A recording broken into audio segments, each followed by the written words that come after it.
Seorang PNS asal Sumatera Utara, Desi Haryanti atau lebih akrab disebut Desi drummer PNS, akhir-akhir ini menjadi sorotan lantaran ia hobi bermain drum. Desi mengaku telah menggeluti dunia musik sejak duduk di bangku SMP. Jiwa seninya itu turun dari almarhum ayahnya yang sangat gemar bermain alat musik. Bahkan musik itu rupanya diturunkan pula kepada semua anggota keluarga, hingga akhirnya terbentuklah band keluarga.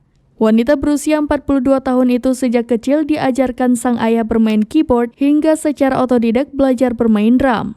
Meski telah menggemari permusikan sejak kecil, Desi memutuskan berkarir di Dinas Penanaman Modal dan Pelayanan Terpadu Satu Pintu di daerahnya sesuai permintaan orang tua.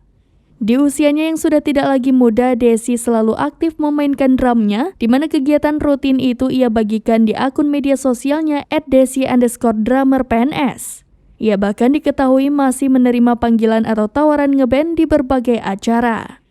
Tak hanya itu, kemampuan bermain drumnya juga jadi perhatian Menteri Badan Usaha Milik Negara Indonesia, Erick Thohir. Dalam unggahannya, Desi memamerkan permintaan dari Erick Thohir yang ingin dimainkan lagu Garuda di Dadaku dari band netral. Request dari Menteri BUMN tersebut pun langsung dengan senang hati dikabulkan oleh Desi. Dengan mengenakan seragam PDH coklat atau kaki PNS miliknya, Desi menabuh drum memainkan lagu sesuai permintaan Erick Thohir dengan gahar.